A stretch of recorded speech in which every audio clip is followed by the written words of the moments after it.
Welcome to the Columbus Metropolitan Club. I'm Carol Luper. I'm a member of CMC's Board of Trustees, and I used to be a reporter, and I sometimes still think I'm a reporter.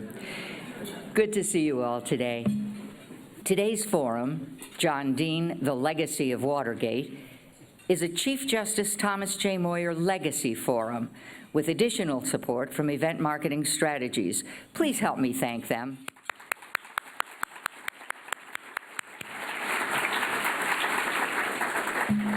And now please welcome Steve Stover of the Moyer Legacy Committee to introduce our forum. Steve?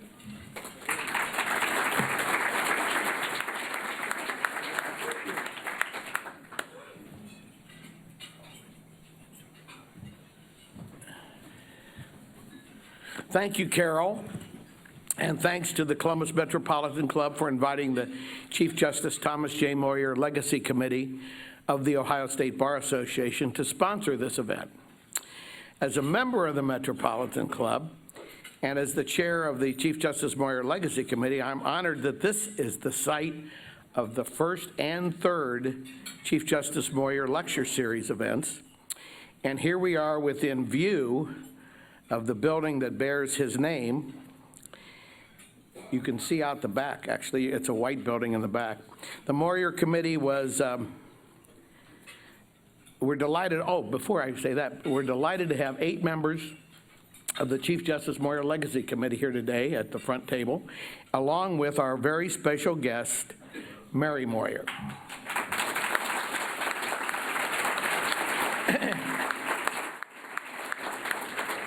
Many of you knew Tom Moyer, a great Chief Justice, a leader, a facilitator, and a mentor.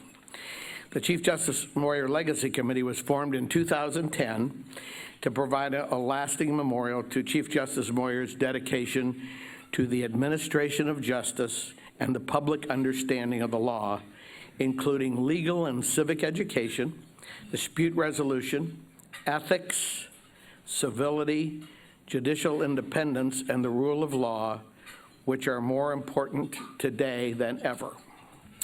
The Moyer Committee has accomplished much in 9 years, including establishing the Chief Justice Moyer Professorship for the Administration of Justice at The Ohio State University Moritz College of Law, creating the Moyer Fellowship Program to provide research opportunities for students at Ohio's 9 law schools, hosting a 2013 event featuring retired U.S. Supreme Court Justice Sandra Day O'Connor, a great friend of the Chief, who delivered an address on civic education and civility, founding the Ohio Civility Consortium, a statewide collaboration of groups supporting civility and public discourse, and establishing this Chief Justice Moyer Lecture Series to present high-quality lectures featuring noteworthy speakers of the day, including our first event last year with the Congressional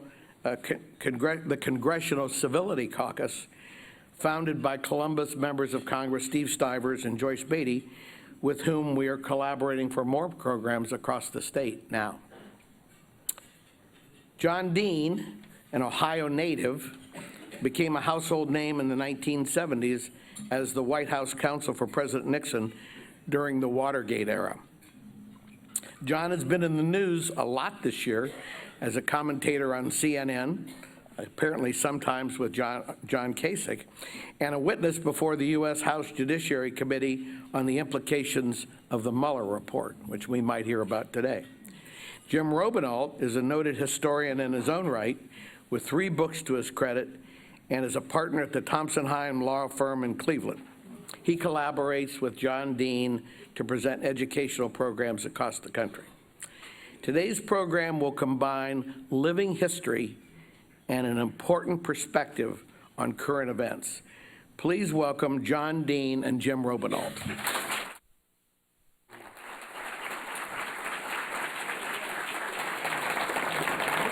you, Steve.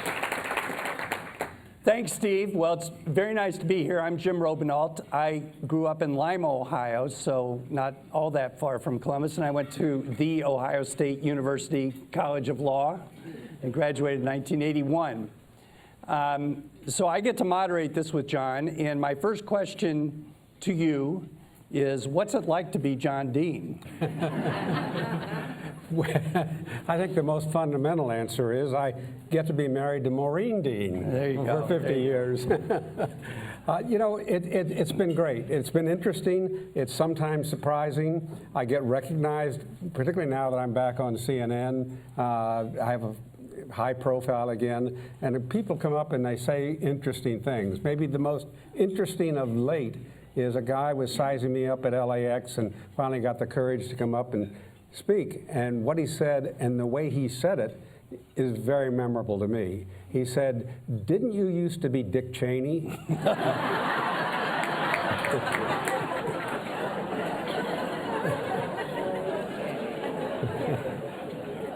You know, I just wish the movie Vice was out at that time. I would have said, "No, I'm Christian Bales." All right, so John and I got together in 2004 when Dick Cheney and John Edwards debated up at Case, Western Reserve. I was asked to put on a seminar about Ohio and its presidents. John had recently written the book on Warren Harding, and great nephew George Harding and his wife Joan are here today, so if you could give them a round of applause.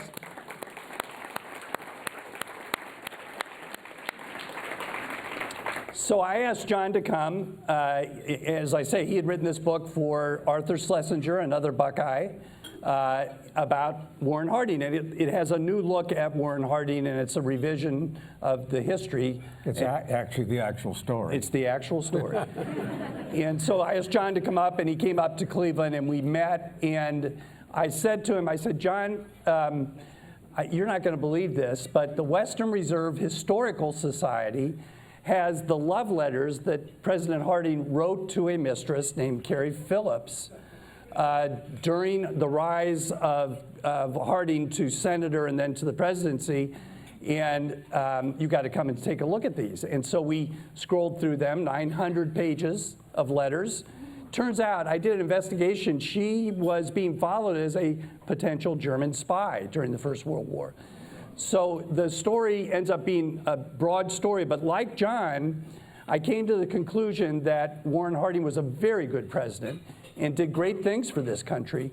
And we don't have enough time to talk about that today, but both of us agreed on that. That started our collaboration. I wrote a book called The Harding Affair, Love and Espionage During the Great War. And then in 2000... I was in the middle of my last book called The Nixon Defense. And I thought it was a book I could do very quickly by reaching in and getting a couple of Nixon's untranscribed, secretly recorded conversations. His defense had been that he didn't know anything about Watergate until I told him on March 21st there was a cancer on his presidency. While I hadn't had a lot of dealings with him, I knew enough to know the way the place worked that was not correct. So I started this process of going through all the tapes, found no one had ever cataloged them. That took 6 months just alone, found there were about 1,000 Watergate conversations. And so I hired a team of transcribers. And while they were, I found it was easier to correct a transcript than do one from scratch. And so I had this wonderful team. It was led by a legal secretary who was getting her PhD in archival science. And she drove the other students. I don't know what I would have done without her. And it turned out I ended up with 4 million words of transcript, which I had to bring down then to a reasonable sized book of roughly 150,000 words. It's while working on that I'm talking to Jim, and I'm saying, you know, I teach, or I'm invited to speak at lawyers' continuing legal education programs all the time. I said, they don't have a clue what to do with Watergate. I've got all these tapes now. Why don't we take some of those conversations, go out and talk to lawyers, tell them about the mistakes that I made as a young lawyer and many other lawyers made. In fact, the entire redesign of the American Bar Association's Code of Professional Ethics came right out of my testimony. And I said, I think we could put together a really interesting program. That was in beginning of 2010 into 2011. Our first program was in June in Chicago of 2011. And I casually said, sure, I'll be happy to do a program with you, not knowing that he would then send me all these books and I'd have to listen to all these tapes and get really immersed in all of this. And guess what? Our very first program was about obstruction of justice by a president of the United States. This was before Donald Trump was on the scene. So we did our very first program about the so-called smoking gun tape where Nixon tells the CIA to turn off the FBI investigation. And so we jumped really deeply into obstruction of justice. And then we had no idea. The reaction was the best thing I've ever been to, loved it, and we all of a sudden got invitation after invitation. We've never had a sales or marketing operation. To make a long story short, occasionally, yes. I don't like to sell, and Jim can handle it when necessary. But we've done somewhere over 150 programs. We've talked to between maybe 45 and 50,000 lawyers over the last few years. That's what we're doing this morning. We could do a lot more of them, but both of us have real jobs. Yeah. So it's kept us busy. It's been fun, and we've developed a great friendship out of it. It's been great fun. And for example, on the 40th anniversary of Watergate, the Washington Post held a special commemoration of the Watergate break-in at the Watergate. And so John invited me to come. And he told me, and I believed him, that he had never been in that building before.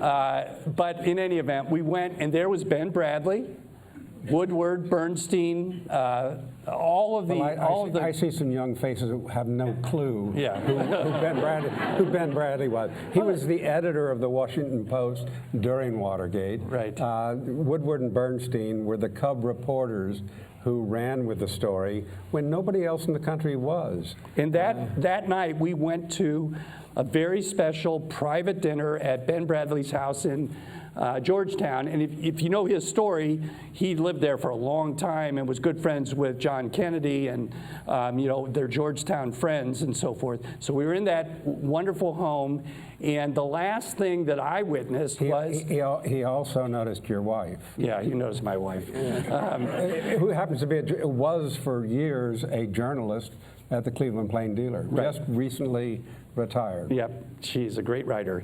And the last thing I saw, though, that night was, and by the way, Bill Weld was there that night. You know who he is, running for president now?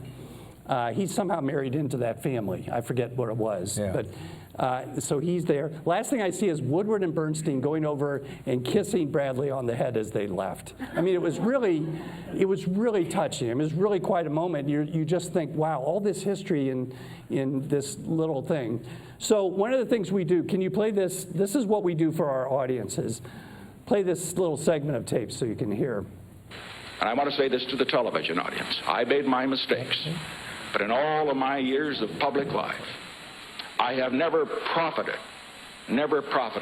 from public service. I've earned every cent. And in all of my years of public life, I have never obstructed justice. And I think, too, that I can say that in my years of public life, that I welcome this kind of examination, because people have got to know whether or not their president is a crook. Well, I'm not a crook. I've earned everything I've got. All right, so if you heard in the middle of that, this is Nixon, of all places at Disney World. Seriously, making this, and that I'm not a crook, you all know that saying. He's down there defending what's happened. John had testified in June of that year, and this is November of that year. So he's down there defending himself. But the obstruction of, I've never obstructed justice. Well, John had been in to see him on March 21, 1973, and outlined all the ways they had obstructed justice. It's on tape. He knows he had obstructed justice. So we use things like that to get our audience into it with real live, video, audio, and including these tapes where John goes in. So let's start with that, because I then want to talk about Don McGahn and Donald Trump. Don McGahn is was the White House counsel, same position that John held. You don't have the March 21st? No. No. So let's take you to that moment, March 21st, 1973. John is, now think about this, 34 years old. And he walks in to tell the leader of the Western world that there is a cancer growing on his presidency, and if he doesn't stop it, it's going to kill him. So maybe you could describe that moment. Yeah, the night before, Nixon had called me in a fairly routine call, and I had broken protocol. One of the rules of the game in the Nixon White House, where you had a very strong chief of staff, who's today the model of all, chiefs of staff, you didn't go into the president without going through his office. But Nixon was talking to me, and I had reached a point where I realized this presidency couldn't last going the way it was. There truly was a cancer growing on this presidency, and I thought the president ought to be told that without my superiors around me, Haldeman and Ehrlichman, who filtered everything that I had to say about anything. So he had by then started to develop a personal relationship with me. He'd said some very nice things about me in his diary. He was delighted to be working with me. And so I said, this is the time. So when he called on the night of the 20th, I said, Mr. President, I need to meet with you. And he said, can you do it at 10 o'clock tomorrow morning? I said, yes. I had hoped to give some thought to preparing what I was going to say, but never had time for it. And that next morning went in, and to get his attention, told him just those words, that there was a cancer on his presidency. And I, with that, had his full attention, because sometimes I would go in, his feet would be on the desk, and he'd look around his shoes at me to pursue the conversation, whatever was going on. But anyway, I took him through every single instance of where what was going on at the White House was trouble. I said, you know, Bud Krogh, who worked in one of the units of the White House that had hired the guys who later broke in the Watergate. I said, you know, when Bud went before the Senate to get confirmed as Undersecretary of Transportation, he's convinced he's committed perjury. And Nixon's reaction kind of caught me off guard. He said, well, John, perjury is a tough rap to prove. What's the problem there? And I, anyway, started marching down this road, and at one point told him the men who'd been arrested wanted $120,000, the lead guy. He wanted $50,000 for living expenses and $70,000 for attorney's fees. And I said, you know, Mr. President, this can just go on indefinitely and forever, and no telling how much it will cost. So at that point, he stopped me and he said, well, John, how much could it cost? And I pulled a figure out of thin air that I thought would offend him. And I said, well, Mr. President, it might cost $1 million. And I was somewhat dumbfounded by his response when he said, John, that's no problem. I know where we can get $1 million. I now know today, after transcribing all the tapes of the events I wasn't present, that he, after I leave, he calls his secretary, Rosemary Woods, into the office. She's another Buckeye, and asked Rosemary, in essence, how much do we have in our slush fund? And she says about $600,000. And I know then, following the tapes later, 2 weeks later, he's selling ambassadorships.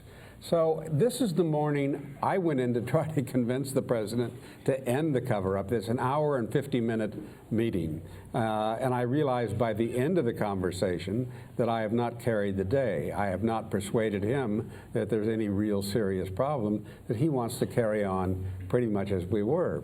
And I didn't know who Richard Nixon was, but I, this morning, met him and realized he wasn't who I thought he was. Because any rational person, having your lawyer tell him, for example, I ended the conversation by saying, Mr. President, people are going to go to jail. And he said, like who? I said, like me.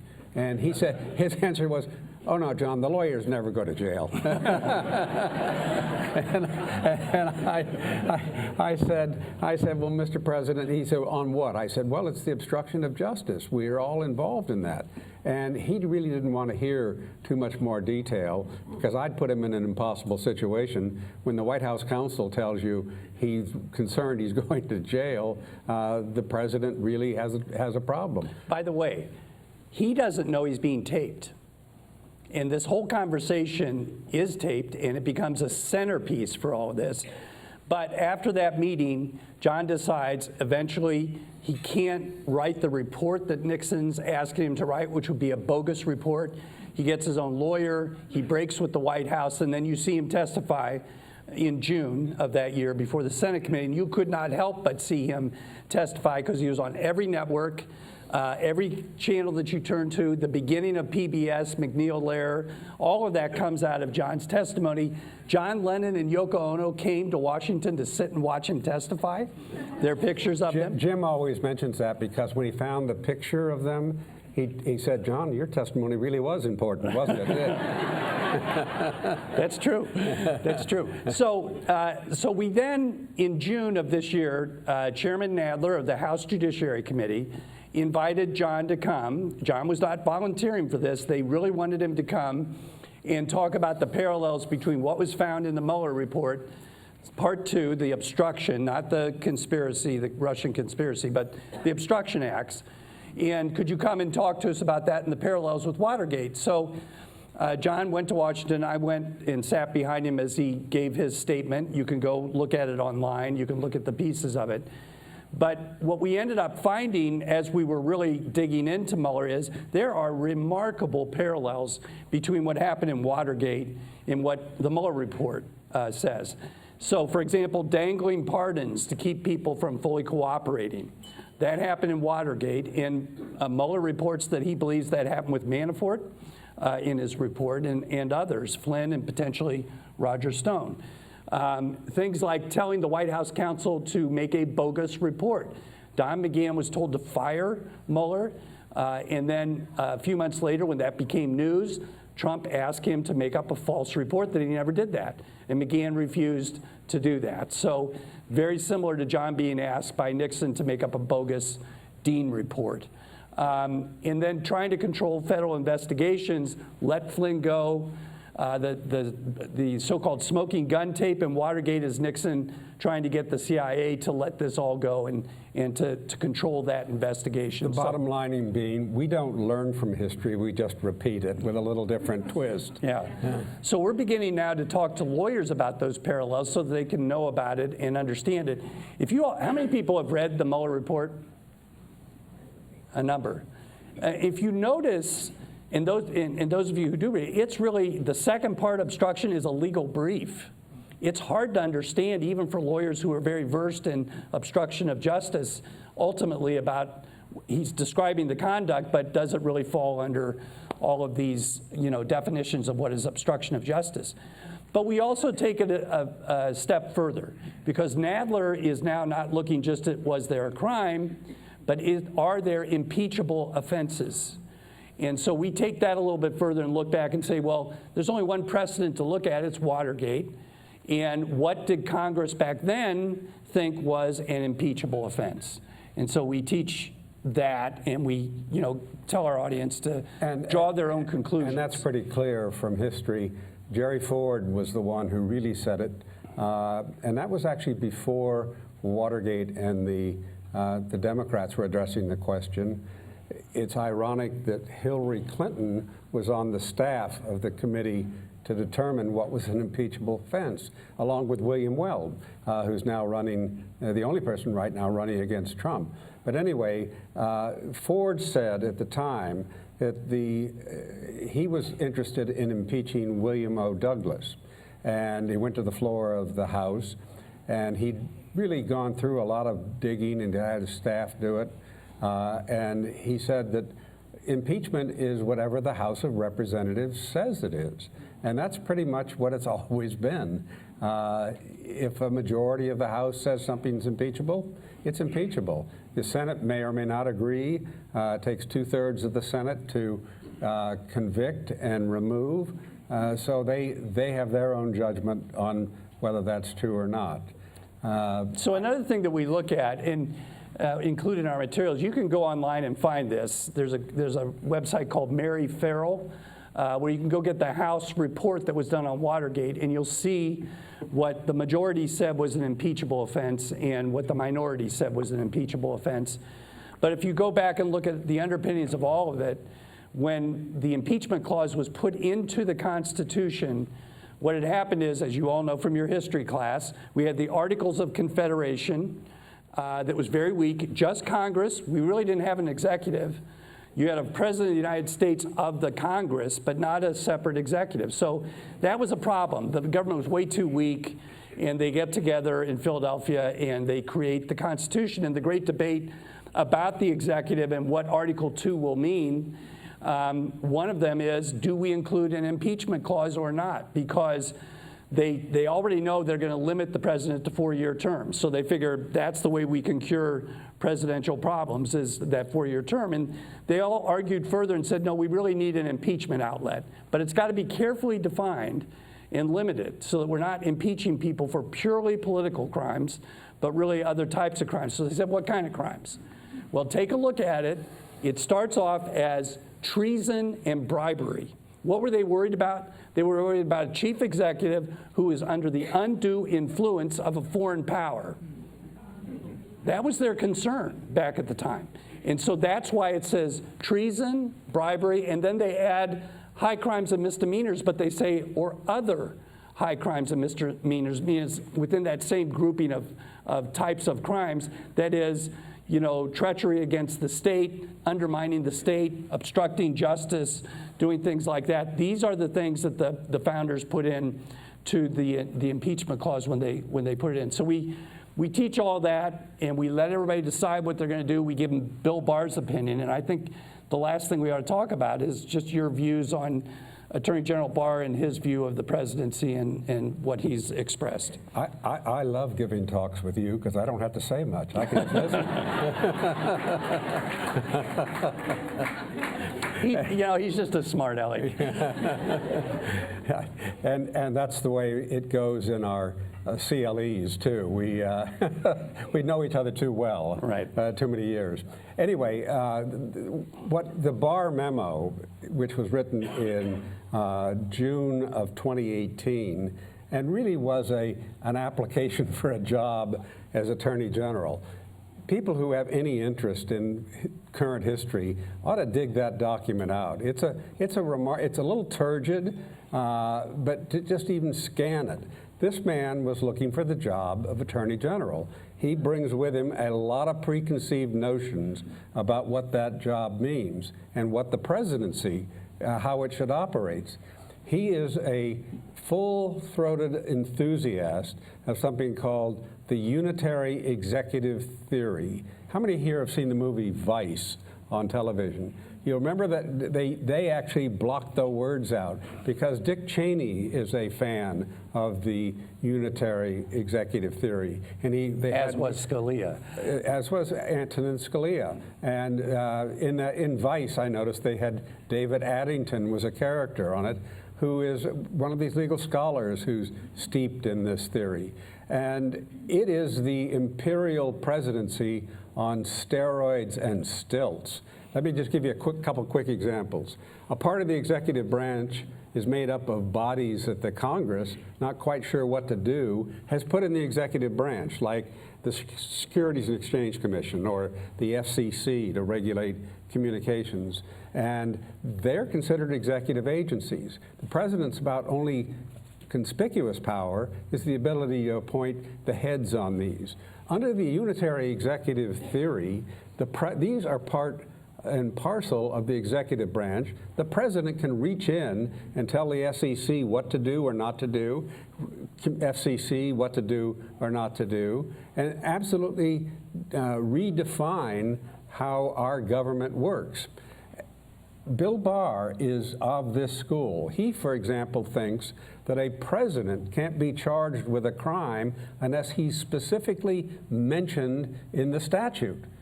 Now, how many statutes do you think have been written where they specifically name the president as a part of the federal criminal code?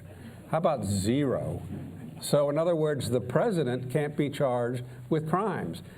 You can't even ask the president, when it's a part of his constitutional duty, say to grant a pardon, whether or not he has Corrupt intent. corrupt intent. What is his subjective judgment? Can't ask that under Barr's theory. He could well have been bribed to do it. He would say bribery is a crime, but you can't get that information from the president. So we're living in very interesting times. I thought that the Nixon presidency was fairly aggressive. I came up through the legislative process. I was a committee counsel of the House Judiciary Committee. I think the House and the Congress is a remarkable institution of the American people. While it's pretty divisive right now, still, when you boil it all down, it does speak for us, much more so often than a presidency. Today, the presidency speaks for a very small base of people that Trump thinks can get him reelected. Lord knows what happens if that happens. Yeah. I'm sorry yeah. for being partisan, but I never had a knot in my stomach during the Nixon years about what Nixon would or wouldn't do. I've not been able to get rid of the knot in my stomach since this man has been elected. Yeah, I mean, you all remember David Frost in the Frost-Nixon film. It leads to this moment where Nixon says, well, when the president does it, then it is not illegal. And that is kind of the world we're living in right now with the interpretation. So draw your own conclusions, reach your own judgment. You're all citizens. You can read what Barr wrote, and you can read what Mueller wrote, because they're really two conflicting things. Mueller thinks the president can obstruct justice by dangling pardons, and he says so. And he thinks he can obstruct justice by improperly controlling investigations. So read it, take a look at it. That's the great debate that's going on right now. Pay attention to Don McGahn, who's been now subpoenaed to appear before the House Judiciary Committee. Let me tell you what to watch for there. The House Judiciary Committee initially filed an action to get the redactions removed from the Mueller report.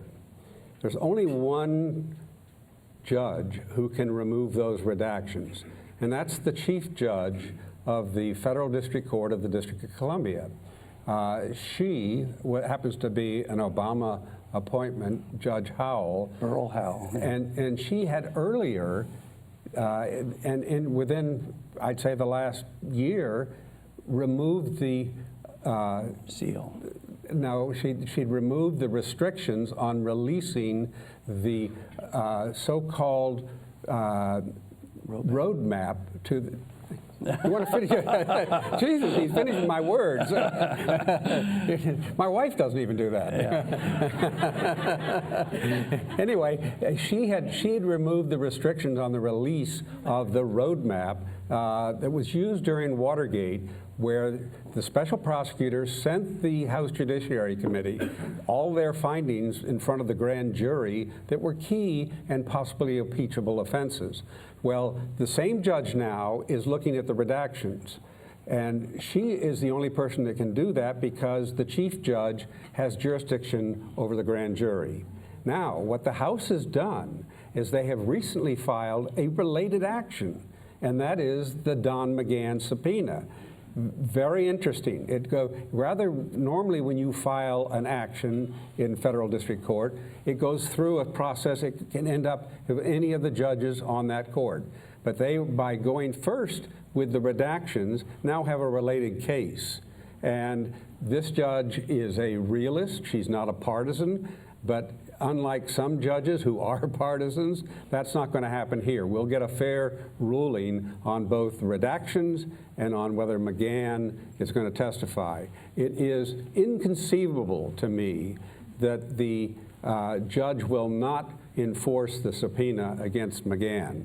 It's inconceivable to me that the Court of Appeals for the District of Columbia won't uphold that. They already have said that is existing law. Harriet Moyer, who was White House Counsel for George Bush, she was asked to appear before the same committee, the House Judiciary Committee. made the same claims. I'm immune. I have, you just can't bring me up here. Dismissed and forced to appear. The Court of Appeals has ruled on that. So these steps are being taken now. There is a very active impeachment inquiry going on. The reason the press is not quite sure what's going on is there's been no vote to have an impeachment inquiry. Well, during Watergate, the committee operated for months before there was a vote when they needed to up the budget. And then they had an impeachment inquiry vote. So hang on, these things take time, and they will be fairly adjudicated. All right, it is CMC's tradition to take audience questions. So when you come up, where do you? There's a mic. Mic back there. When you come up, please state your name and ask your question. Please avoid editorial comments. And remember, questions end with a question mark. I didn't write this. So let's get started. So state your name and give us a question. These always take a minute for people to loosen up to get to the mic. You have a question? Happy to break the ice. Andy Campbell, thanks for being here today, both of you. I'm very curious, the media played a large role in the Watergate scandal. I wonder if you could reflect on how you think the media has changed and how that might be playing a role today with the Trump administration. Well, in fact, the media played very little role in the Watergate scandal initially. Only one newspaper was covering it, the Washington Post, from roughly June 17 of 1972, when the break-in occurred, until April, somewhat in January of 73, when the burglars were tried. But there wasn't really a full commitment by the media until April of 1973, when Nixon fired his chief of staff, his former White House counsel, his top domestic advisor, yours truly, as well as his attorney general. That got the media's attention. And after that, by then the Senate is gearing up and pretty much covered it throughout the remainder until Nixon departs and thereafter. The big impact on the media, however, has been, this is one of the few lasting impacts of Watergate. It's changed the relationship between the media and the presidency. Pre-Watergate, presidents were given the benefit of the doubt. When Dwight Eisenhower said, that's just a weather plane flying over Russia when a U-2 was spotted, the press didn't question it. When Gary Powers was trotted out as the pilot, really there was no negative reaction to Eisenhower having dissembled on that. Today it's very different. Presidents post-Watergate are pretty much assumed to be guilty until they establish their innocence. So it's a shifting burden. Other than the other profession that's been affected are the legal profession. It's been deeply affected by Watergate, and it's been a sustained impact. Question. Go ahead. I'm glad you're here. Welcome to Columbus, Mr. Dean. I had the great pleasure of being at one of your CLEs, and I'm very glad that you're here as well. Your voice is very important right now. I would like to tell you, I'm Tracy Retchen. I'm Chief Ethics Officer for the City of Columbus, and I'm very proud to be overseeing a very strict culture of ethics for the city. I'm very proud to work with the City of Columbus. My question to you is, at the base of all of this is really truth and ethical conduct. And I think that it's clear to a lot of people, you're talking about media and culture and so forth in our society now. But what do you think makes good common sense people who are decent, good people have a willingness to believe untruths and be willing to make allowances for unethical behavior when it's so clear? I can tell you from my experience that this is something that troubles me greatly, and I'm glad that you're a voice to speak to this issue. Thank you. Well, I am pretty blunt and don't hold back, particularly on CNN or in my Twitter account either. And I just think speaking truth to power is important. That if we ever lose that ability and facility, we're in a lot of trouble as a democracy. And while not everybody wants to hear all of that, they can go listen to their own truth, I suppose. I don't believe there are alternative facts and alternative truths. I think that if anything we've learned and become more sophisticated in is in finding what is the truth. There is... Let me add one point. Why do people sit on the sidelines when it's obvious is a part of that question. And John has been studying authoritarian personalities and leaders since he wrote a book called Conservatives Without Conscience that came out in 2006. He's now revisiting all of that research of authoritarian personalities and why they act the way they act, and writing it with Trump, with the professor who's been studying this his whole life. And at bottom, it's fear. People who are authoritarians are motivated by fear, and that overrides a lot of other things. So, you know, fear of immigration, fear of change, all of that plays into why they then follow authoritarian leaders and don't question them if they think that that person is taking care of the fear that they happen to have. Is that accurate? Good summary. Okay. Next. Hi, my name is David Axelrod. I'm a former assistant United States attorney. I'm one of the 1,000 or so former prosecutors who signed the letter saying that we believe that the president has committed obstruction. You and 999 additional. Exactly. I think I was about 230. In any event, I have a very simple question for you. It has two parts. The first part is... Would you step back just a little bit from the mic? Yeah, we can hear you better. Is this better? Yeah. Okay. The first part is whether you believe that a sitting president can be indicted, and the second part is whether you believe that a sitting president of the United States should be indicted. The answer is yes to both. Let me cut right to the quick. And let me explain what this policy, as an assistant U.S. attorney, you understand this. There is an office within the Department of Justice called the Office of Legal Counsel. That's considered, and has long been considered, the institutional memory and law firm of the president. When I was White House Counsel, I was asked, who do I want to be Assistant Attorney General heading that office? Been headed by some very eminent lawyers, Antonin Scalia, Bill Rehnquist, lots of people. They're good lawyers. Bill Barr. Bill Barr, exactly. The reason we have the ruling on this issue occurred in the fall of 1973. Elliot Richardson is the Attorney General, and they have discovered through a Baltimore grand jury that the Vice President, Spiro Agnew, is getting bags with money in the Executive Office building from his days as Governor of Maryland. He never cut off the arrangements he'd had as governor, and he's about to be indicted. Agnew goes on a national tour to say, you can't indict me. I can only be impeached. And so this put Richardson, the Attorney General, in a real tough spot, because Watergate is also tumbling forward at full speed at the same time. So they got an opinion issued by OLC. And you've got to understand, this is the president's law firm. And like most law firms, when you go to them, you don't get a bad ruling. You get the ruling you want, or they issue something or tell you we shouldn't issue this for whatever reason. So this wasn't just an objective sitting back and trying to sort out what's right and wrong. This is an opinion that they had a real problem. So they had to tell Agnew he was indictable. It's the president who wasn't indictable. And that was a secondary consideration at that time. In 2000, when Bill Clinton is president, he asked for a reissue as to whether that was good law or good policy still. So OLC, not surprisingly, issued an opinion very favorable to the president.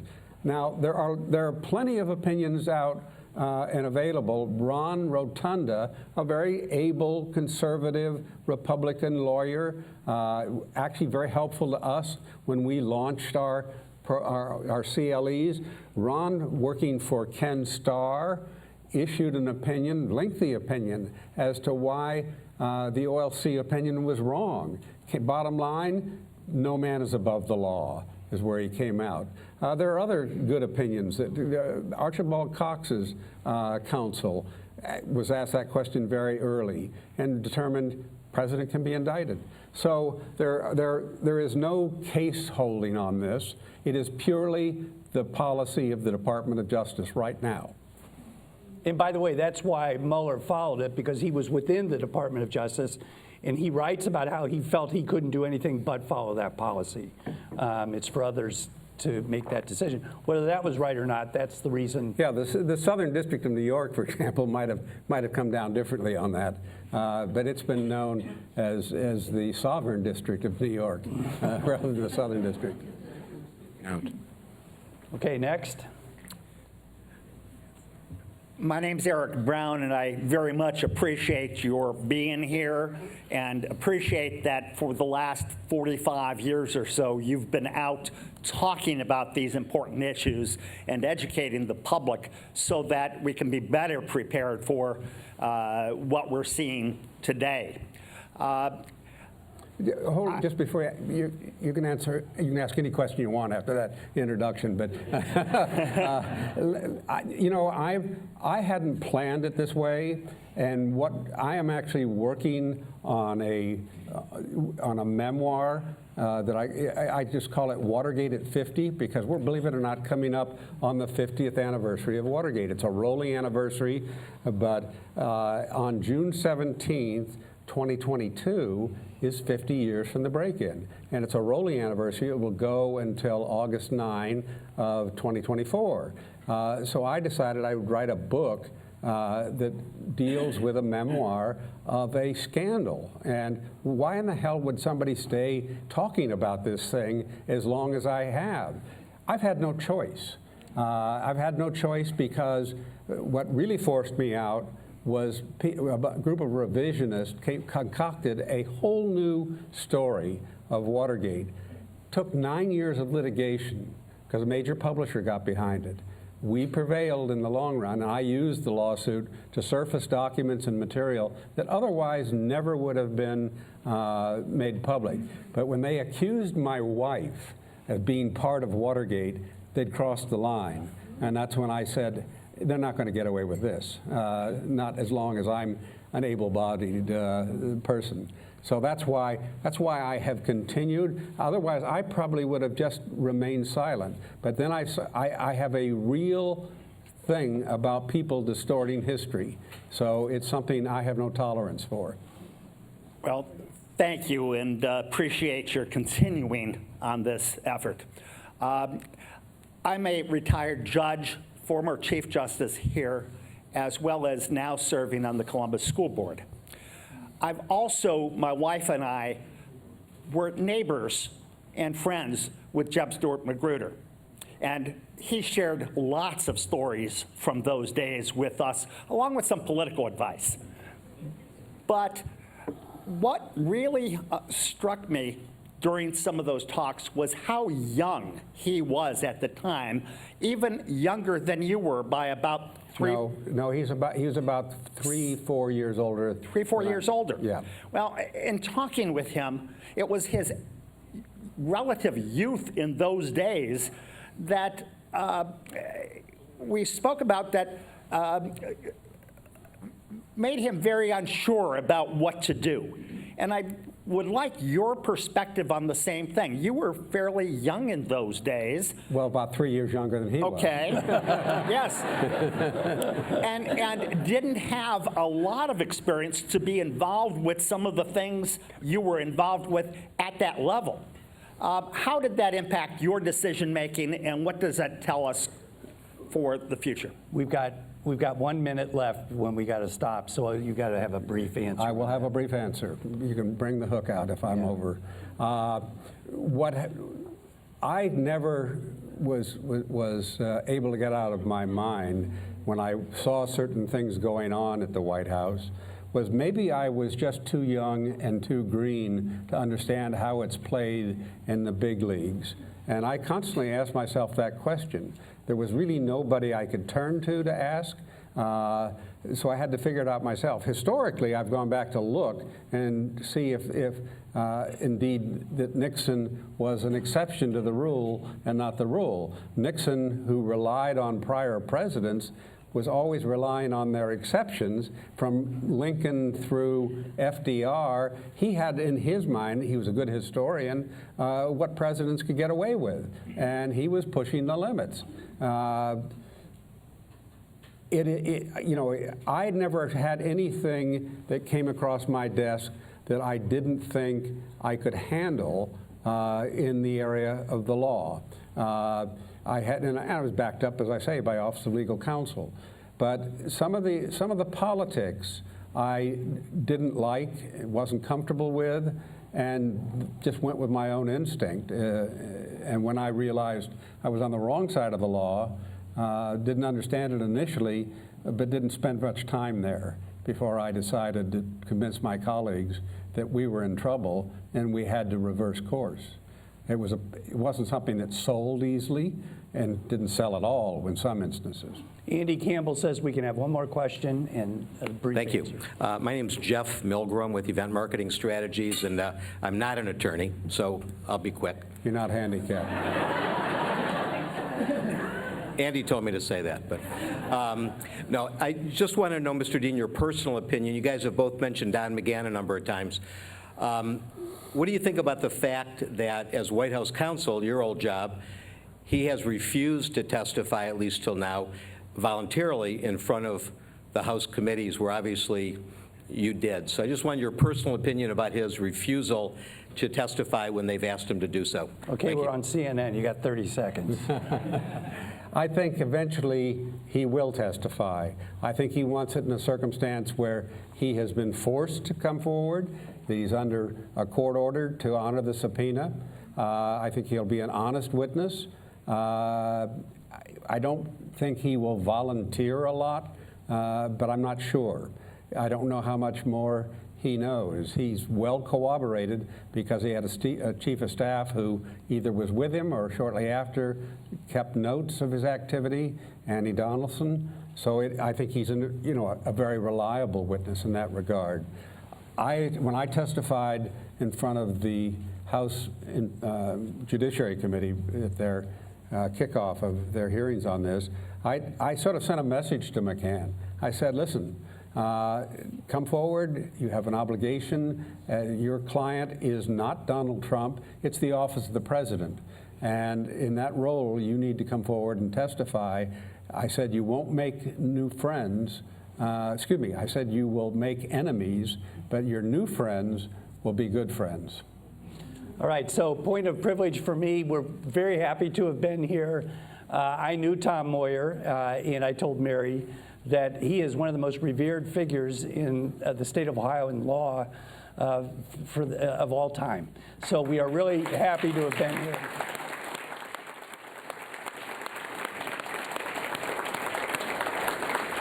We have signed books, but John has to speak with the Hardings, and then we've got to get to the airport. But so there are books that are already pre-signed for you to buy. His books, my books, and with that, I'll turn it over to you. I hope you all found today's forum enlightening. And I truly enjoy seeing John Dean on CNN. So if you haven't been tuning in, he's very honest, very upfront, and much like he was today, he tells it like it is, only one version of truth. For the young people who are not familiar with Watergate, the movie All the President's Men is a very interesting look at how the two young cub reporters at the Washington Post, Woodward and Bernstein, broke the story, and then how Watergate came crashing down. It's got everything but the president's men. That's very true, but the journalistic approach is fascinating. We want to thank our sponsors, the Moyer Legacy Committee, Event Marketing Strategies, and our speakers, John Dean and Jim Robenalt.